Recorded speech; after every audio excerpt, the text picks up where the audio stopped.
Halo Sobat Cakra, kembali di Cakra Podcast bersama saya, Frau Kiki. Tema podcast kita hari ini adalah moderasi beragama di lingkungan SMA Negeri 1 Magetan. Dan kita ditemani oleh Ibu Riris Ratnasari. Halo Bu Riris, Assalamualaikum. Waalaikumsalam warahmatullahi wabarakatuh. Iya, sehat ya Bu? Alhamdulillah sehat. Di masa pandemi seperti ini, kita penting ya untuk selalu sehat setiap harinya. Iya. Oke. Ibu Riris ini kan sudah lama mengajar agama di SMA Negeri 1 Magetan. Apa sih suka dukanya? Kalau kita berbicara masalah suka, banyak sukanya mengajar anak remaja di usia SMA. Karena mereka tuh asik diajak ngobrol, mampu menyelesaikan masalahnya, mampu mencarikan problem solving. Ketika diajak berdiskusi, mereka cepat tanggap. Apalagi mampu untuk diajak berpikir kritis. Kalau kita dekat dengan peserta didik kita, itu biasanya anak-anak tuh kalau curhat tuh bisa terbuka gitu ke gurunya. Menyenangkan ya Bu Iya, Riris? menyenangkan sekali. Kalau dukanya? Dukanya karena kita pembelajarannya secara daring, jarang bertemu dengan peserta didik kita, saya merasakan adanya penurunan akhlak atau kurangnya unggah-ungguh sopan santun di peserta didik kita. Dan saya juga khawatir kalau anak-anak saya itu mempelajari agamanya terlalu ekstrim atau melampaui batas. Melampaui batas ya Bu Riris. Apa sih usaha agar tidak seperti itu? Ya, guru agama itu sebagai tonggak pembelajaran agama untuk peserta didiknya di sekolah. Saya selalu mengingatkan pada peserta didik saya untuk menerapkan moderasi beragama atau selalu bersikap moderat. Sikap moderat itu maksudnya yang bagaimana Bu Riris? Moderat itu lawan dari berlebihan atau lawan dari ekstrim, jadi di tengah-tengah gitu. Jadi kalau moderasi beragama itu kita tidak berlebihan dan kita juga tidak ekstrim dalam beragama. Biar kalau beragama itu tidak kurang atau tidak melebihi dosisnya. Maksudnya? Contohnya? Iya, contohnya ada beberapa orang atau sebagian orang tuh menganggap agama tidak penting. Nilai-nilai agama tidak perlu dimuliakan. Atau hidup itu gak butuh agama atau liberal. Seperti mengagungkan dunia gitu mungkin ya? Iya. Ya? Atau malah sebaliknya, ketika menafsirkan suatu ajaran agama menganggap itu yang paling benar. Orang lain yang berbeda berarti dianggap bukan golongannya. Atau dia itu sampai mengkafirkan orang yang sesama agamanya, membenci orang yang beda agama ataupun intoleran. Iya, intinya kita harus seimbang dan kita berada di posisi yang netral ya Bu Riris ya? Iya. Oke, mengapa sih kita tidak boleh berlebihan dalam beragama? Iya, kalau berlebihan tuh pasti tidak baik ya Bro. Ya. Segala sesuatu yang kita lakukan berlebihan pasti akan berakibat buruk. Contohnya saja sifat dermawan. Dermawan itu bagus karena diantara sifat kikir dan sifat boros. Tapi kalau terlalu berlebihan kita melakukannya, malah akan terjerumus pada pemborosan. Atau juga wakulu wasrobu walatusrifu. Makan dan minumlah tapi jangan berlebih-lebihan. Dan juga dalam hal beragama. Kalau kita beragama sampai mengkafirkan orang lain, sampai menganggap mereka bukan golongan kita, itu kan sudah tidak baik, Bro. Iya.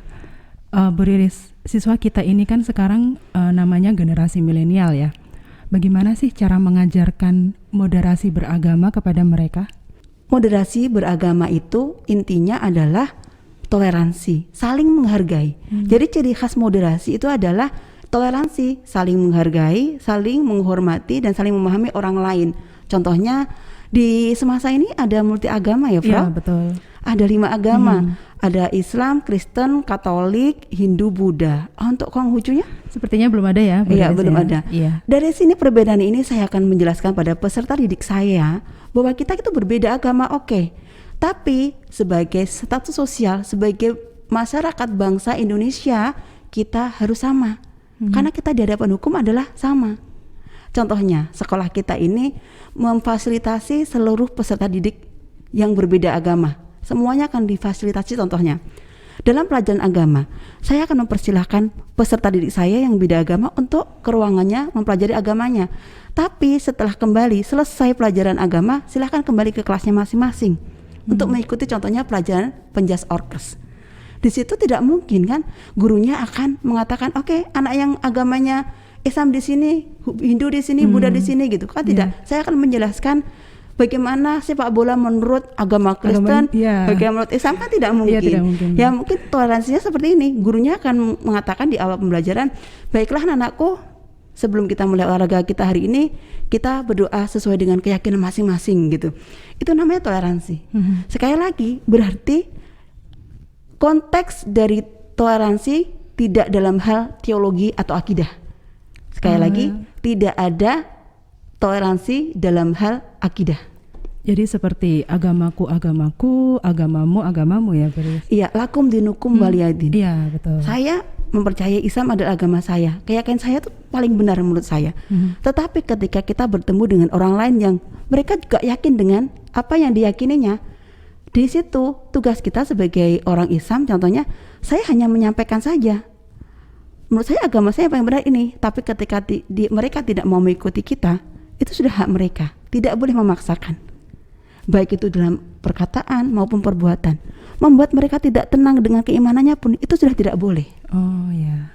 Oke, Bu Riris. Bagaimana cara menerapkan moderasi beragama di lingkungan semasa ini? Cara menerapkan moderasi beragama di sekolah. Sudah sering kita lakukan itu, Frau. Contohnya pembiasaan pagi. Untuk bagi yang Muslim itu membaca Al-Quran. Untuk yang beda agama ada Kristen, Katolik, Hindu, Buddha, juga doa pagi yang akan dipimpin oleh guru agamanya masing-masing. Karena pembelajaran kita secara daring atau online, jadi kita melaksanakannya secara virtual melalui Zoom ataupun Google Meet di roomnya masing-masing.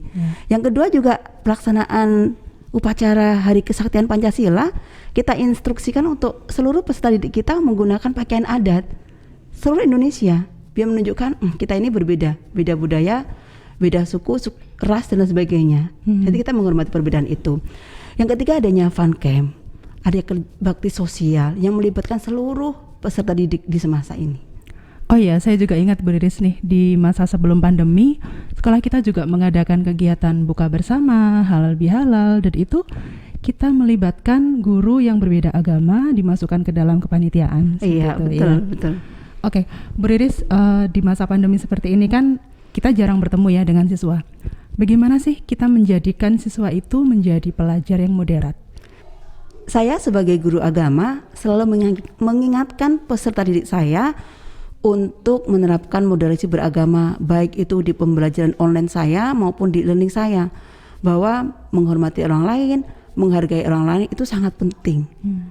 Dan karena peserta didik kita itu 24 jam memegang gawai, jadi mereka bisa belajar agama itu dari mana saja. Dan saya selalu mengingatkan, ketika engkau mempelajari agama, carilah guru yang tepat, baik itu guru literasi, guru referensi maupun orangnya. Guru yang baik itu pasti akan mengajarkan yang pertama adalah rahmat, cinta.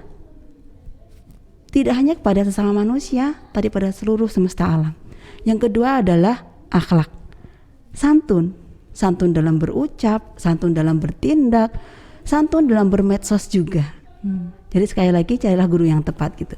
Berarti kita harus cerdas ya, memilih dan memilah siapa yang kita jadikan panutan dalam beragama. Iya, betul. Oke, yang terakhir nih Bu Riris, apa pesan untuk anak-anak semasa? Aku di negara Indonesia yang majemuk ini, moderasi beragama sangatlah penting. Jangan jadikan perbedaan sesuatu yang menakutkan. Setiap orang berhak untuk memiliki agama dan kepercayaannya masing-masing. Maka pahami agamamu dengan benar. Apa yang kamu percaya dan yakini, tunjukkan dengan perbuatan yang baik dalam kehidupan sehari-hari.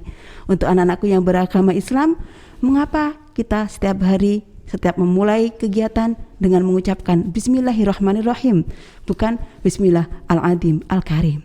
Karena apa? Karena Allah menghendaki kasih sayang di muka bumi ini. Baik, pada intinya kita yang hidup di Indonesia dengan Bhinneka Tunggal Ika ini, kita harus saling menghargai, saling menghormati kepercayaan masing-masing, baik itu di lingkungan semasa pada khususnya dan di negara Indonesia pada umumnya. Iya. Karena kembali lagi ya Bu Riris, bahwa Allah itu menghendaki kasih sayang di muka bumi ini. Iya. Oke. Baik, Sobat Cakra, demikianlah podcast dengan tema moderasi beragama. Semoga bermanfaat untuk kita semuanya. Terima kasih Bu Riris atas obrolan hari ini. Dan terima kasih juga untuk Sobat Cakra yang telah mengikuti dari awal hingga akhir. Jangan lupa untuk selalu menantikan episode podcast berikutnya. Wassalamualaikum warahmatullahi wabarakatuh.